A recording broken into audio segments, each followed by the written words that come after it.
Just being a part of WTVJ, you are a part of history. And everything built to this day is set on that foundation 70 years ago. When you think of Miami, you think of WTVJ. TVJ is the history of South Florida. It's really a tradition of excellence, and it's something that I'm proud to be a part of. Local news done the right way can truly become a family of the community. We had it first, TVJ. It is very important to understand what they're seeing happening today had a beginning 70 years ago.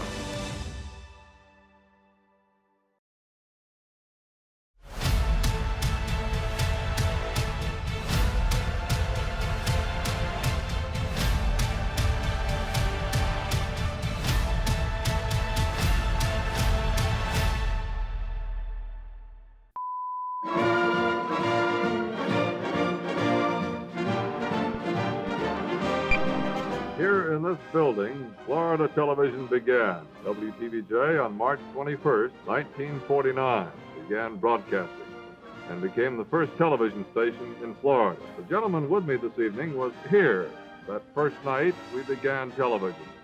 Mitchell Wolfson, president of Wometco Enterprises and WTVJ. Colonel Wolfson went off to war. He left Miami Beach when he was the mayor of Miami Beach. When he came back, he said he learned that the Germans had an unbelievable communication network. So he came back from World War II as a colonel, and he wanted to be able to communicate more with Miami and the state of Florida and beyond. And television was just firing up. It seemed to me that television had the greatest opportunity in which we could serve and profit from communication. Colonel Wolfson, who was the owner, was really a hot TV person. He wanted to do everything he could do to expand television. And his vision was to use this incredible technology to inform people, to empower people, and to inspire people, and to have a close connection to the community to be relevant. He took risks. He took risks with the first movie theater when he started it during the Great Depression. So he returned from war and was taking another risk. You know, the original building was the Capitol Theater. Wometco, of course, owned the Capitol Theater and the theaters in town. So they decided to close the theater and make it into a TV studio. We took over the whole theater and had a big control room and a tremendous studio. It was 316 North Miami Avenue. They broadcast from 4 o'clock in the afternoon to 10 o'clock at night. And all it was feature films or kinescopes of shows that had run in New York 3 weeks before. It was kind of chaotic, no question about it. We didn't really know what we were doing. You'd walk up into your engineering department and you'd open up a rack, cables all over the place. Everything was done live, and I hate to tell you how many mistakes and errors were made. When they signed on the air, no one could afford a television, and there wasn't much product on TV to watch anyway.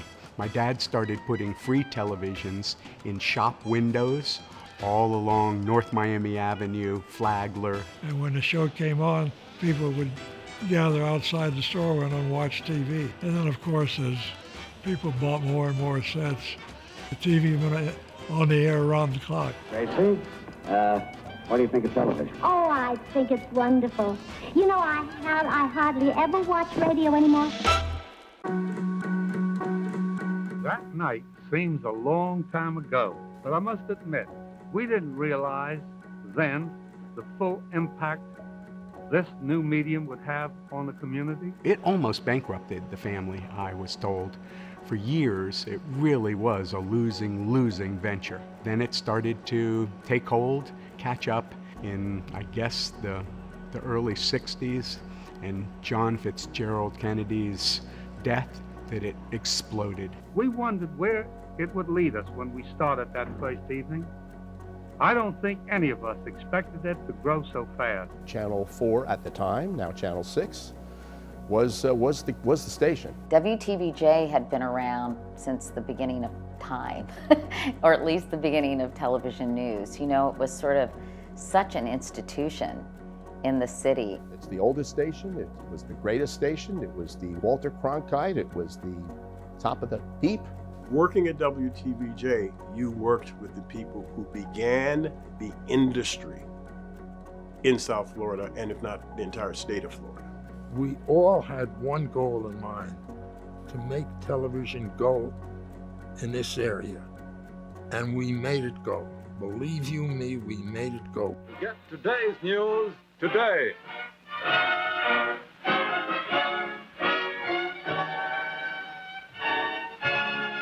From the Television News Center of the South, here's today's Florida News Picture. Colonel Wolfson, I guarantee you, saw the future of daily and nightly editorials and broadcast news in Ralph Rennick.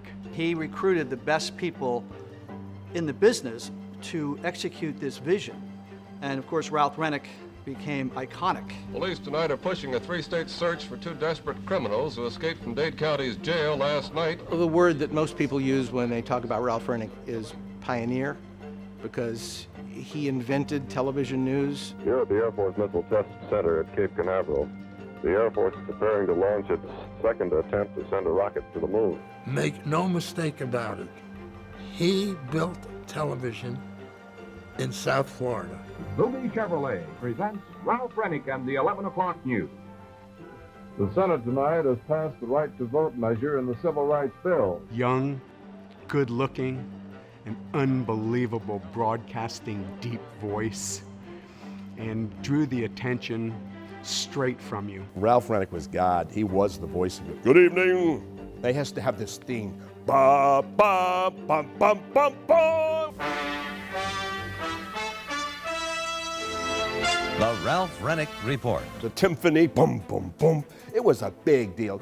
I mean, at one point, Channel 4, WTVJ, had higher ratings than every other station combined in the market because Ralph Rennick was God. You know, he was very imposing. I mean, he was like 6'4". And when he walked into the newsroom, conversation kind of stopped. Ralph Rennick was super intimidating. And he was scary. You know, you talk to Ralph, and you say, "Hi, Ralph." You go, "Oh, hello, how are you?" You know, you kind of shake all over. He was very demanding and a very, very good mentor and a terrific newscaster, kind of the gold standard for news directors and anchor people. Ralph Rennick, at the time, who was for the next nearly 36 years the anchor and news director at WTVJ, was the first at any station in the country to go on with a nightly editorial. No endorsement would be given any candidate for political office. I believe that began in 1957, and that continued until his departure in 1985. I believe his nightly editorials brought my father and the community closer together. Colonel Wolfson and Ralph, they were always together, always talking about the city, the community, how to make Miami-Dade County a better place to live, work, and play. He loved Rennick, and if you said anything negative, you were in deep trouble with Mr. Wolfson. He was the first American journalist to interview Fidel Castro. What is the relationship between you and Mr. Urrutia today? Who is making the decisions for Cuba? Of course, Dr. Urrutia. You can be sure I am not a strong man at all, and I don't want to be. He was a tough boss. He drove his employees, but no less than he drove himself. I remember my first story where I got to sit on the set with him, and I threw back to him, "Back to you, Ralph," and he just went. I don't even think he said my name, or maybe at one point he might have said, "Catherine." You know, he was a little stuffy. As a man, he was in the station as news director, aloof. You couldn't always talk to him like, you know, two guys just talking. Once he left this station, once he walked out the doors, he was a different person. I used to try to make him laugh, and I would do some of the talent shows for the holiday parties, and Rennick, he had this really funny laugh. Over the course of his career, Ralph interviewed 7 United States presidents.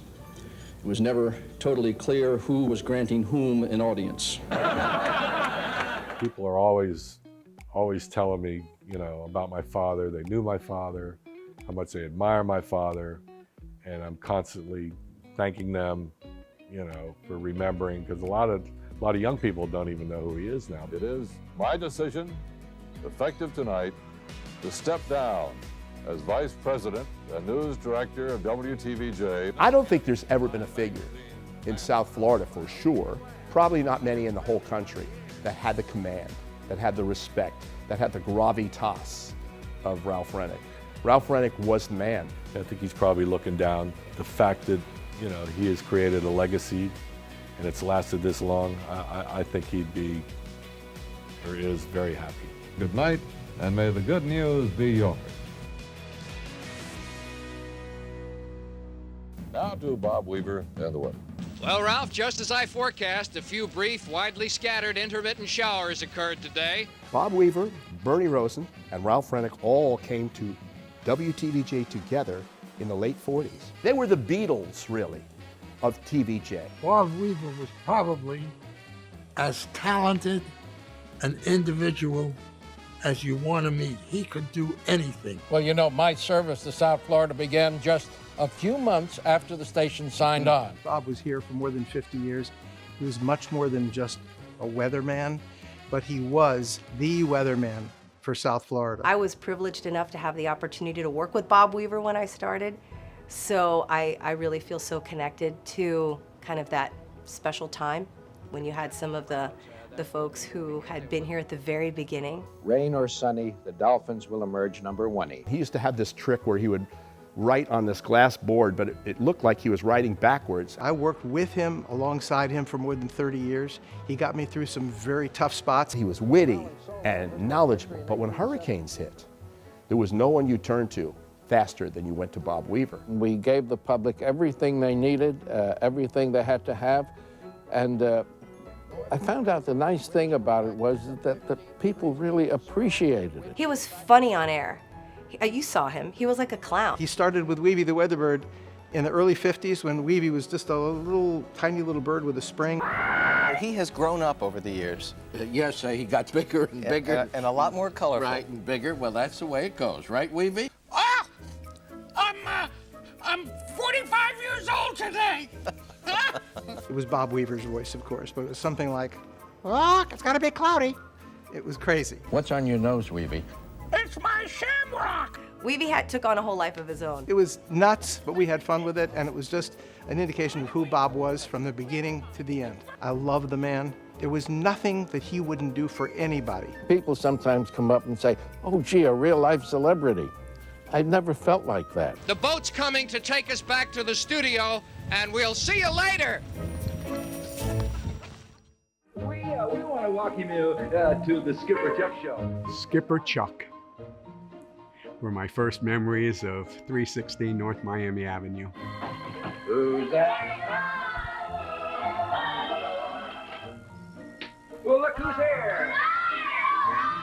There wasn't very much programming back then, and when I was growing up, and Skipper Chuck was on every morning right before we went to school. There he was, Skipper Chuck and Popeye Playhouse. Really? Yeah, and in fact, I got the Hank Wig. How about $5,000? Hold this, please. Chuck Zink and the Skipper Chuck Show is what I grew up watching. I was on Skipper Chuck as a Cub Scout. I won the balloon drop. It was fun, entertaining. Every kid wanted to be on Skipper Chuck. This was the 1950s, and Miami, like so much of the South, was still segregated. Chuck Zink lost advertisers because he said he was going to have black children on his show. My name is Ed Odell. Chuck Zink took a liking to me. I actually majored in dramatics and speech. I had written children's plays in college, and he gave me an opportunity to be on the show. I'll get the door. Remember, I'll just get the door here. There was an accident down the street. There was? Yes. Oh, what happened? 4th Street ran into 2nd Avenue. Chuck Zink was credited by the Cuban community as helping the Cuban community learn English. Entonces cogemos los french fries que son deliciosos, son exquisitos, ¿no? Every day they had a word of the day. Hispanics would learn that word of the day, and they got one more word in their vocabulary. Chuck Zink educated this community before there was a Sesame Street. I get this feedback from those kids who are now growing up. I can't tell you the times that they will say, you know, you told me never to quit. You told me to straighten up and fly right. And I tried, and I did.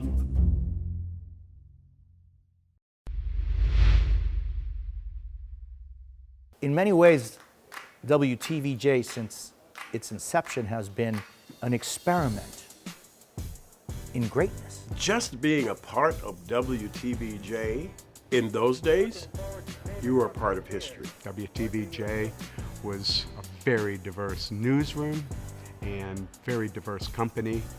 Men, women, Black, Hispanic, and that was amazing back in the day. Manolo Reyes, WTVJ, Channel 4. They hired a man by the name of Manolo Reyes.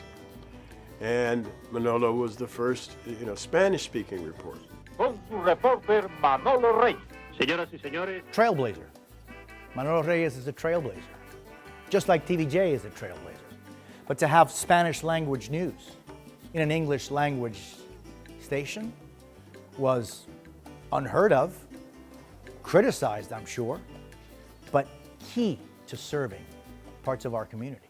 Ralph hired the first African-American reporter, C.T. Taylor. C.T. Taylor, Channel 4 News at Mime International Airport. So there was a trend of hiring African-American reporters where there had been none around the nation. WTVJ was no different. They hired C.T. Taylor. They hired a great commodity from this community whom the Black community identified with and they respected. But unlike the rest of the country, they kept C.T. Taylor. And it showed just how forward-thinking WTVJ was. He was brought in, I believe, in 1968. There was a national phenomenon, riots that took place around the country. Suddenly, the stations realized they needed an African-American reporter. Blacks made two strong demands during today's Community Relations Board meeting. Well, CT came into WTVJ. He was already an icon in South Florida.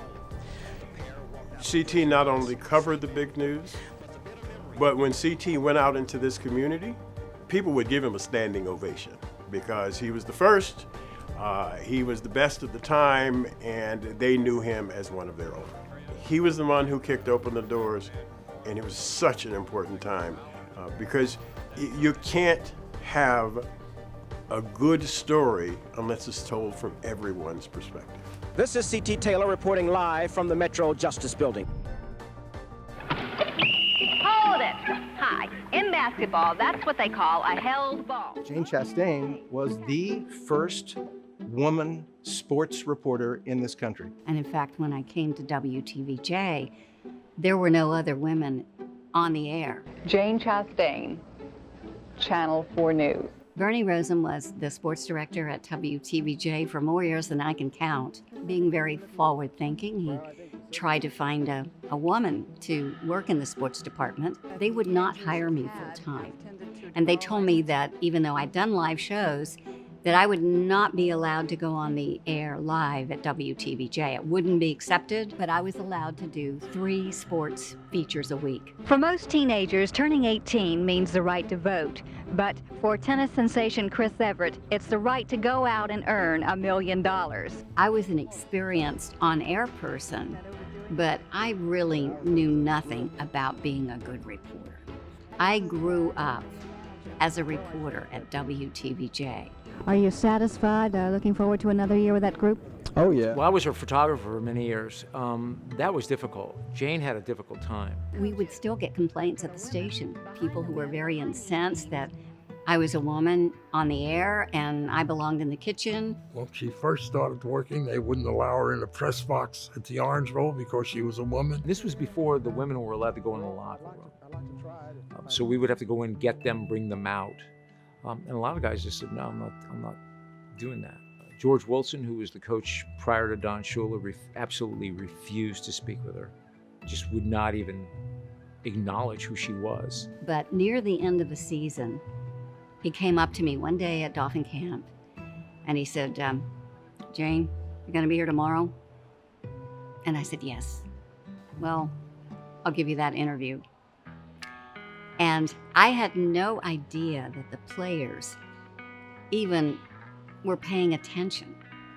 to something like that. But as soon as the camera stopped rolling, they stopped what they were doing and they ran over and they carried me across the field and they threw me in the Dempsey dumpster.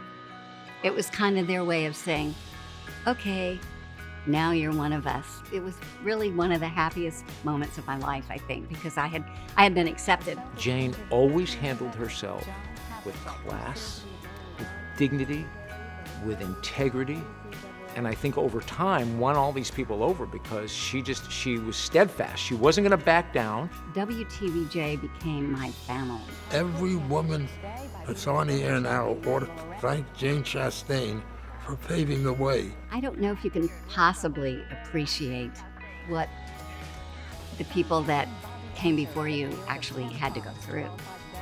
But I have had a couple of the female sportscasters tell reporters that they'd like to buy me a beer. I don't drink, but I took that as a compliment. Jane Chastain, Channel 4 Sports. I got to work with the greatest staff in the history, I believe, in the history of sports for local news in this country. But the godfather was Bernie Rosen. Bernie Rosen is one of the rocks that the station was built on. You've got Ralph Rennick, you got Bernie Rosen, you got Bob Weaver, you got Colonel Mitchell Wolfson. That is the Mount Rushmore of WTVJ. My first job at the station was sweeping up the studio floor, but everyone knew my interest in sports. He started sports coverage. He was the man behind everything. I was appointed in 1960 as the sports director. I'd already been there over 10 years. He just expected the best. I can't tell you how hard I worked. I had a fixation. I was going to beat the Herald and the News to some stories. He knew everybody, was an encyclopedia of knowledge, never forgot a phone number. It was incredible. I mean, we covered every practice. We shot every practice. You got to work out every day. I beat them in 2, 3, 4, 5 stories. That made me so proud. If it happened in Miami, he was going to know about it. He was going to know about it first, and he was going to send you out to get the story, and you better get it or there was hell to pay. The thing I cherish most today is that the people that work for me are now my friends. He retired, I believe, in 1985. I went to his retirement party.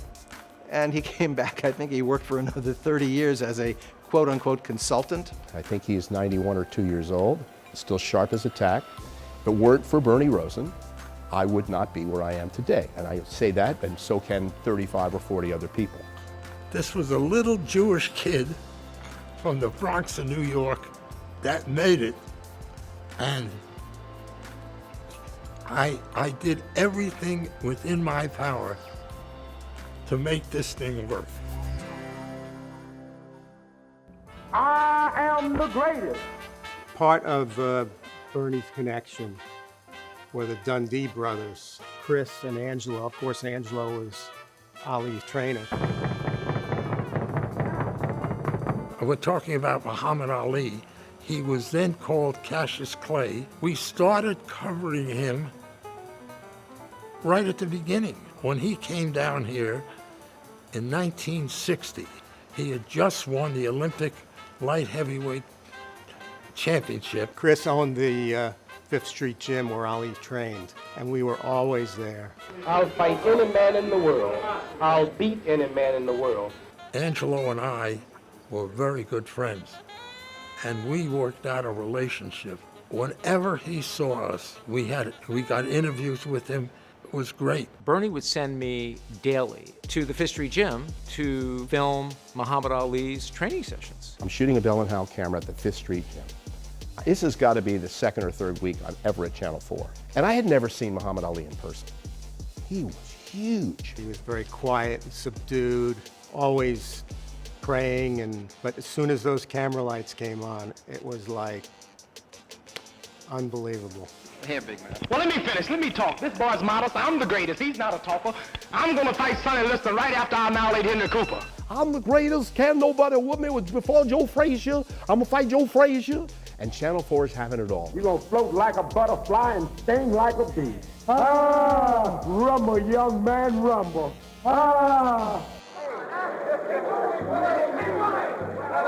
10.5 for Cassius Clay.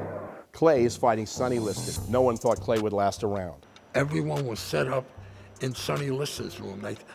They thought that Liston would knock him out in 2 rounds. I beat Liston like he was an amateur. Right. I held my hands low. Right. I leaned back. Right. I'm still pretty. He was the one all cut up. I shook up the world. Oh, I whooped him so bad. Wasn't that good?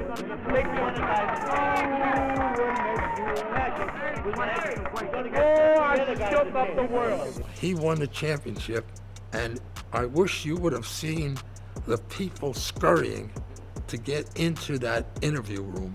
And we were already set up in the interview room. He turns to me and he says, as soon as all this is over, please come into my dressing room. I'm gonna give you a one-on-one interview. That's the kind of relationship we had. And here he is, ladies and gentlemen, the new heavyweight champion of the world, Cassius Clay. Who's the greatest?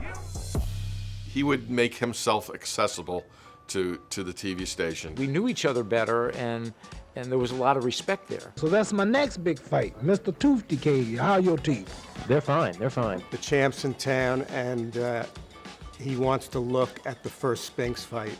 I had about 10 of Ali's fights in my desk drawer. 15 minutes later, he comes in, and he looked at the whole fight. And to have him sit there and just watch, it was a great thrill. And I want to say one thing to the people out there, and all of Miami. Channel 4 made me great. That's why I stopped listening in 8. This is 1964. Clay is fighting Liston. The Beatles are playing at the Deauville Hotel Theater, the Ed Sullivan Show. They meet together. The famous picture of Clay knocking out all the Beatles at the Fifth Street Gym, and Channel 4 was there. These perhaps are the 2 most iconic figures in media coverage. And by the way, when the Beatles came out to perform, who was the booth announcer for Ed Sullivan Show? Ralph Reddick. Tonight live from Miami Beach, the Ed Sullivan Show. Thank you, Ralph Reddick, for that very nice intro. It's just all amazing to me. History right before our eyes. We had it first, TVJ. I guess the next big watershed moment for the station was I did the very first live field report in 1975. And we will switch live to the scene now with our live eye unit for this report from Bob Mayer. There was an attempt made on Ronald Reagan's life. He was not president at the time. He was running for president. I was not sent out to do the station's first live shot. I was sent to cover the story. It was just another candidate, speaking, and they didn't have a photographer to send, so I went alone. The station decided this was the moment to roll out the live equipment. I'm surprised you couldn't see my heart pounding, because no one had ever done that before. His service to this station is just legendary, but he's one of those alumni who really helped to pave the way for this place being so well-renowned and recognized. I went to work for WTVJ immediately out of college and basically spent most of my life here. My love was consumer reporting and consumer stories. The stories that I did involved helping people. Dade health officials found another dirty restaurant today. I think over the years, the most impactful thing that I did was a series called Not on the Menu, which we started in 1973. We were the first in the country to do this, where I would follow health inspectors in Dade and Broward and inspect restaurants for cleanliness. And the first year we did it, 62% of the restaurants in the 2 counties failed inspection. It was impactful because we got laws changed on both the local and state level. Health inspectors did not have the power to close dirty restaurants prior to that series, and they got it. Within 3 months of the start of that series, they got that power. Now, here's Bob Mayer. The other part of my career was anchoring, because I anchored for most of my 41 years here. My last 8 or 8.5 years here, I anchored with Pam Gigante. He was just so giving and wonderful. We were a TV couple. I got to ride in one of your cars. Oh, yes. No. We led a parade. It was We a led public parade. event. Over that time, he taught me how to just be really comfortable in my own skin. I hated getting up, but the most fun part of my day was sitting behind that set with Pam. Everything changed. It was fun. We'll be right back. Growing up as a little girl in Palm Beach County, I had an opportunity to see Ed Odell. Hello, welcome to Montage. I'm Ed Odell. And he was the host at that time of Montage. The best way I can describe it is Montage was the local version of 60 Minutes. And that was the first time I saw someone on television who looked like me. And that inspired me. It was a 9-minute, mini documentary version of stories. There was not a topic that we didn't cover and cover it in amazing fashion, but you had to speak about the controversy. You still have a good chance of hearing no vacancy. WTVJ shaped the person that I am. I walked through the doors and at 22 years old, I spent 33 years here. I was working with the pioneers of television, and I think it made a difference. One of our people went on the street as a homeless person. To better understand the homeless, Catherine Kirk became one temporarily. And that was great training to be able to do storytelling that was a little lengthier than you were able to do on a regular newscast. But what will our air and water quality be like in the year 2000? Well, it all depends on who you talk to. I was your quintessential Cub reporter. I would cover everything and anything. Miami is a great breeding ground for people who have network aspirations because local stories in Miami are really national stories. The marine scientists here have another pet project. I think in this day and age, people are missing community. And I think local news really provides a feeling of community.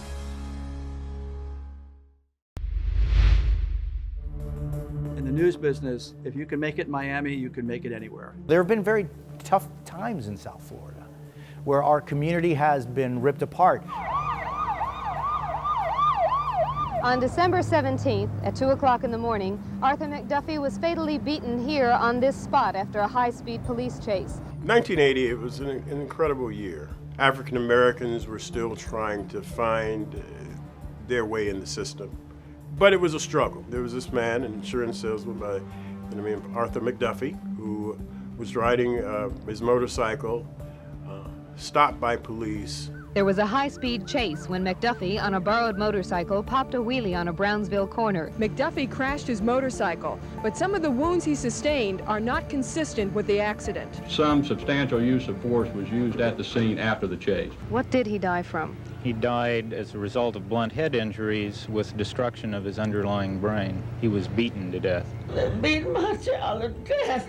They beat him to death like a dog. The four policemen, Sergeant Ira Diggs and officers Michael Watts, Alex Marrero, and Charles Viverka, have 47 complaints on their records. None were ever convicted of brutality. Now they face possible murder charges. So it went to trial. The trial was transferred to Tampa. It took 4 weeks to hear all the arguments and the evidence, but it took the jury less than 3 hours to reach the verdict. As to manslaughter, as charged in count 2 of the information, not guilty. I thought it was a joke when it started, and I don't think it should have ever gotten this far in the first place. The truth came out, and we're going to have to live with the truth. If people can't live with the truth, then what are we going to live with? I remember the day that the verdict came in, and I could hear the tone of voice of the people on the radios, and Miami just erupted. When the violence started, I remember C.T. Taylor was right in the middle of it, calling the shots and saying, "It's about to go down. Get everybody out here." At the start of the demonstration, things were peaceful. But as the crowd grew, tempers began to flare. Bricks and bottles were thrown in the window of the Metro Justice Building, and several cars were overturned and burned. And as I said, order is restored in this particular area. However, there are many reports that uncontrolled activity is going on in other parts of Miami. It can be an incredibly dangerous and an incredibly confusing time, listening to both sides and trying your best to be objective as a reporter. In the midst of the rioting, Mrs. McDuffie went on Channel 4 and pleaded for an end to the violence. I think they should cut it out because too many people getting killed up, and I don't believe in that. It was a horrible time. And then you had Mariel. At sunset, they arrived, the first of perhaps 70 boats from Mariel Bay, the biggest crush so far in the Freedom Boat Lift of refugees. It was a very difficult time for everybody living here. We had the Mariel Boat Lift. We were living a change in our community that was happening day by day. And on the docks, the scene repeated daily in this month of refugee arrivals, magnified out of all proportion. By holding up and then overloading scores of boats, Castro has dumped thousands on the Key West docks and succeeded in overloading the immigration processing. Look at the ragtag flotilla out at sea, and it's hard to believe that more than 60,000 refugees survived the 90-mile trip. And there are enough boats left in Mariel Bay to repeat this scene daily for weeks to come. We certainly went through some very, very turbulent times. In this market, the thing that affects everybody is when a hurricane is approaching and when a hurricane hits. And that's when you see what you're made of as an organization. No doubt, the station was amazing before, during, and after Hurricane Andrew. It was life-changing for South Florida. The entire footprint changed. You want to pin down where this eye is going to come ashore? Well, it looks more and more like maybe even South Dade County. The center will be very close into the Cutler Ridge area, for instance, maybe the Homestead area. The ocean has begun to invade the land over here. We are standing right next to where the pavement begins at Highway A1A.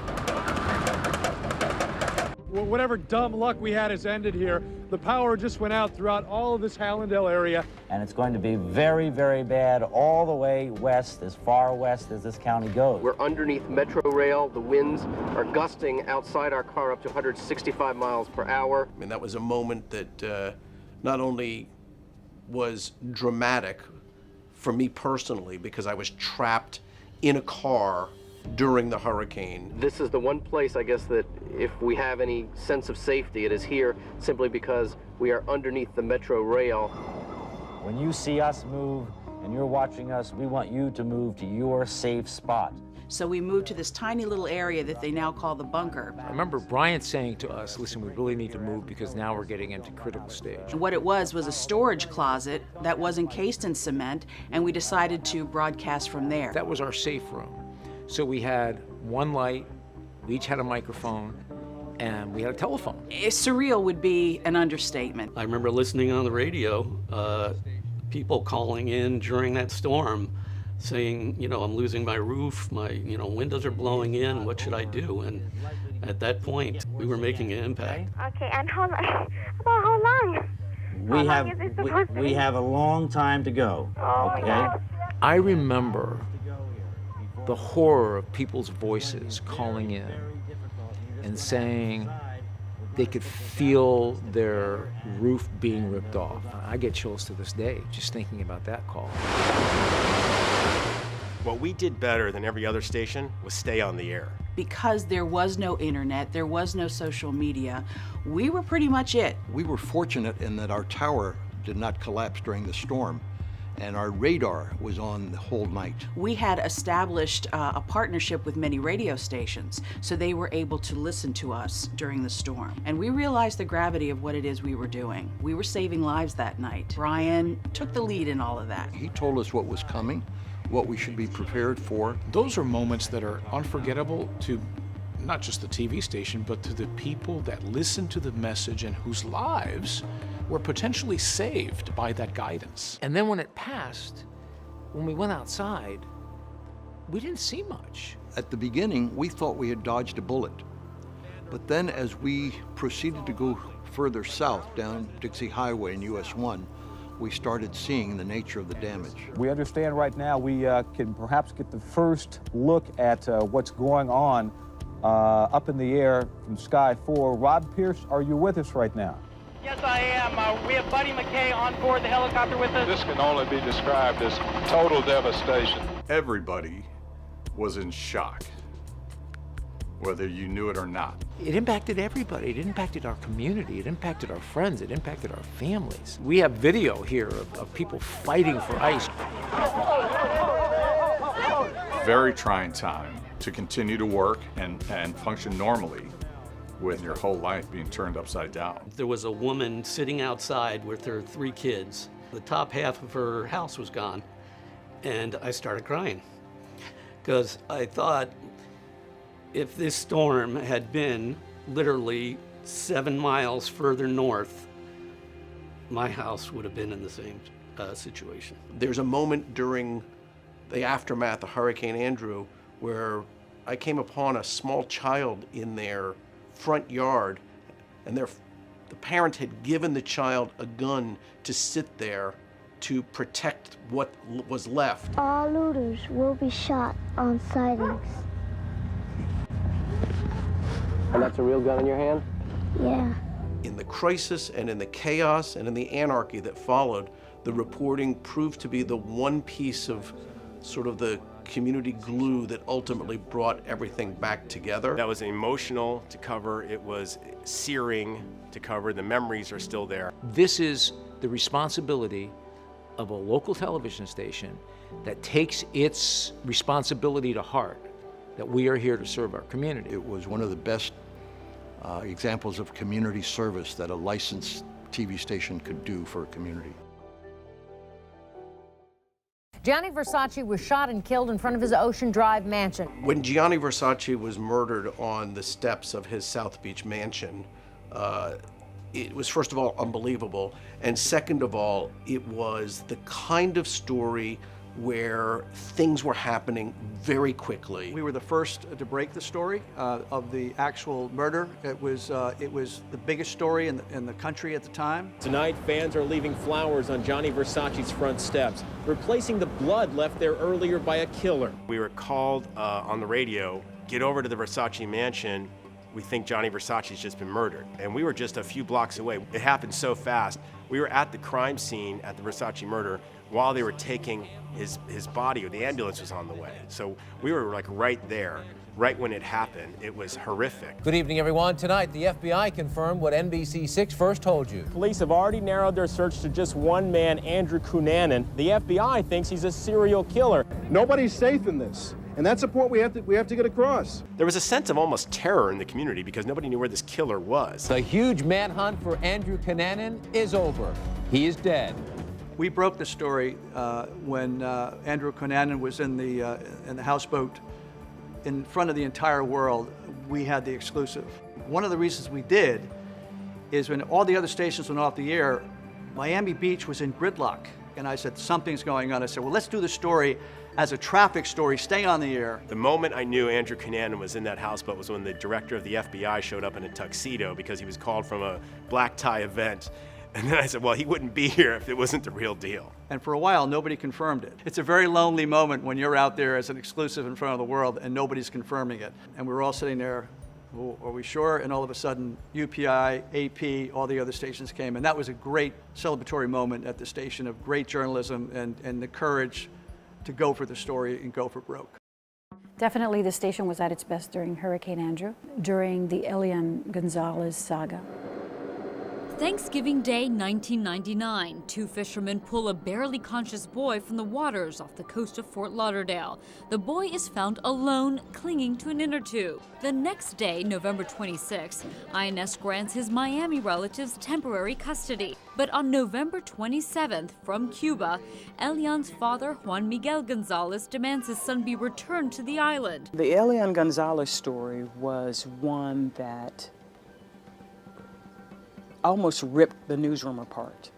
I covered that one closely, and for me, it was personal. As a Cuban American, Elian Gonzalez, I knew the struggles that he and his family had gone through to get him here to this country, but then his father wanted him back. It was very difficult to try to be neutral, as I always try to be, no matter how I feel on the situation. And so begins the international tug of war that played out for 7 months in the courts, on the streets, and in the capitals of the U.S. and Cuba.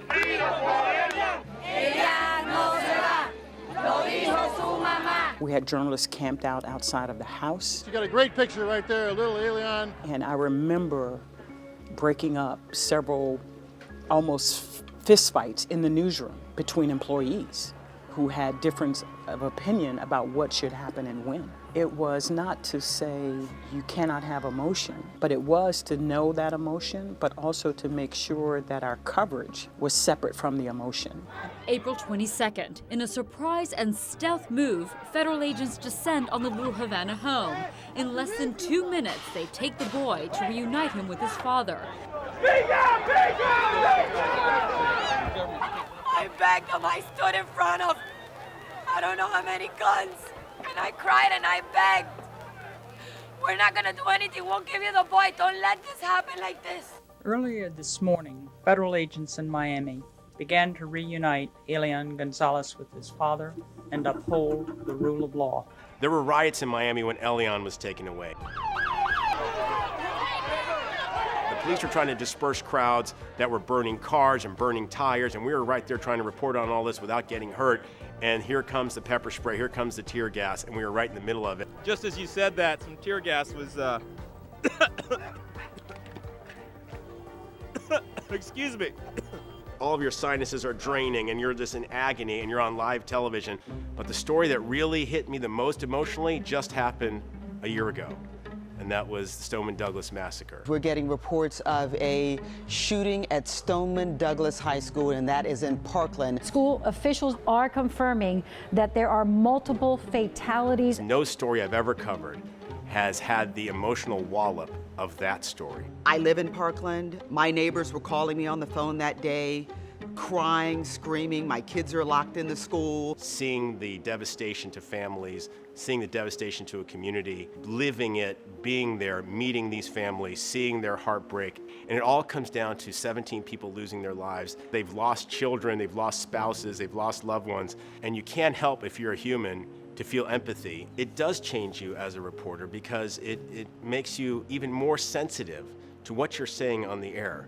I never mention the name of the shooter in any of my stories because I know that that really, really, really angers the people who are victims in this story. But also just knowing the sensitivity that these are our people, we've got to handle this story differently. Enough is enough is a chant that is going on right now here to take part in this March for Our Lives rally. Who are we?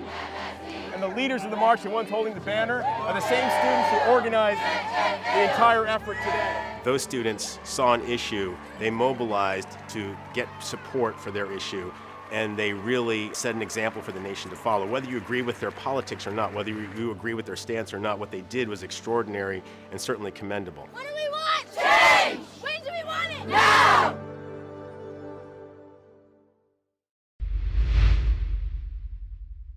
Hello, I'm Jay Leno. On January 1st of this year, or next year, I'll be nitpicky, a cataclysmic event will take place right here in Miami. That is the day that NBC will become Channel 4. I was sent here in the summer of 1988 by NBC to run a CBS station, to prepare the station for the big switch, which took place on January 1, 1989. Channel 4 was CBS.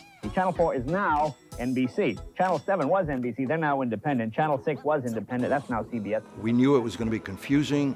We knew it was going to be challenging. One of the things I did was I personally contacted Bobby McFerrin. You want the best from NBC. We got the shows you want to see on the 4 now.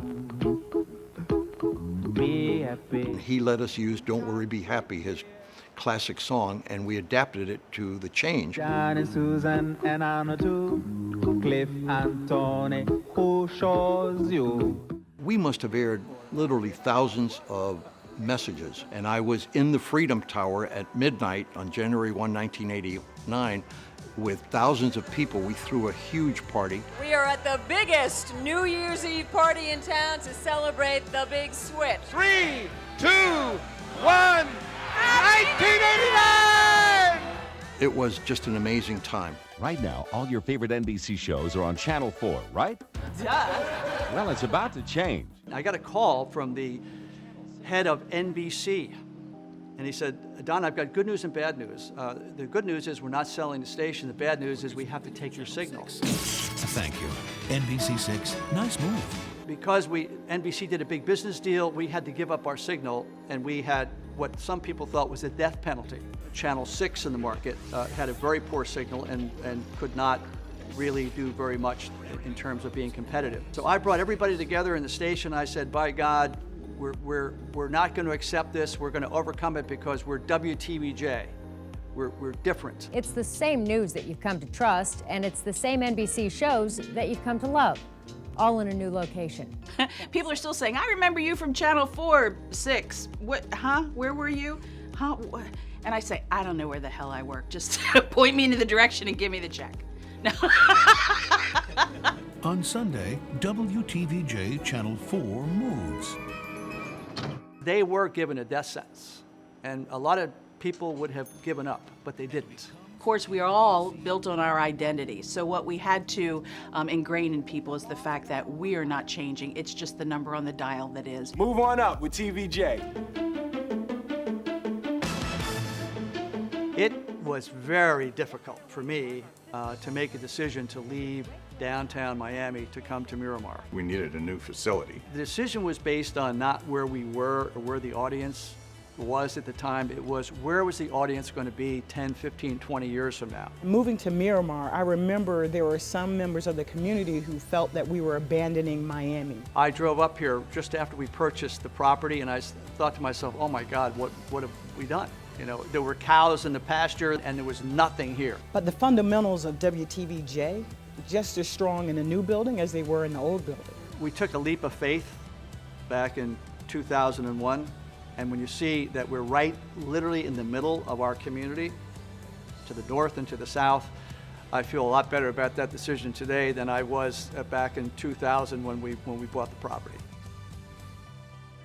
TVJ is the history of South Florida. It is a part of the fabric of Miami, and it has maintained that throughout its existence. It is the best representation of South Florida and its community. It's reflected by the folks that you see on the air, and just as importantly, all the people who you don't see on the air that are behind the scenes doing the work. I had no idea that I was the first African American ever to do weather in this market. It was quite an honor. So many Black folk had never seen a Black person doing weather here locally. Television news it has been critical, it is critical, and it's always going to be critical to serve the community, particularly in difficult times. I actually think local news is more important today than it has ever been. You can have all the opinions you want, but you can't have an opinion if you don't know the facts. And so the facts begin right here on WTVJ. You're here to serve the community. That's the best business model you can have. And we serve this community day in and day out, from day one, in black and white and in color, in video and in high definition. To be able to create change because of a story that you've told, that'll never go away. Hopefully we continue with this great storytelling, because that never changes. Legacy is only as good as the next story you do. What's important is that we continue to move forward, knowing what our legacy is, but continuing to strive for excellence and getting things right and showing people the whole picture. I think the regular broadcast that local news outlets provide is really just half of what they're able to do for a community, and I think WTVJ has really led the way. WTVJ has made a difference in the 70 years by being rooted in this community and covering the stories that are important. And what better thing to come into work every day to inform, empower, and inspire your community and connect to your community and be a force to make it better? I mean, one of the things I did here that I loved the most was when I worked with Ari and we did Brag About Your School, and that was one way that we could say, hey, look at all these great things that are going on in our schools. You should be proud of, because this is the future. Our effort to showcase what's good in our schools and what's good with our youth, I think, has a tremendous positive impact to remind people that not everything is bad out there. It's all about kids striving to be their best and kids setting examples for other kids and kids inspiring other kids, which we show every week in our Swag on 6 series. The Women of Tomorrow Mentor and Scholarship Program was born here at WTVJ 21 years ago. It was through the power of this television station that it got going. Impact has made a big difference in my life, and I hope in the community that we serve. If I can impact them, one viewer, then I think I've succeeded in doing my job. You know that there's some out there that they're looking for a voice. They're looking for help. We have NBC6 Response in order to help folks out there. We did that with Voices, and even though it may be geared to the Black community and the disenfranchised, to hear people come up to you and say, thank you for what you're doing for our community, There's nothing bigger, as far as a compliment you can get. WTVJ, I mean this, has changed my life. WTVJ for me has really been everything. It is my home. It has been my home for over a quarter of a century. It's my life.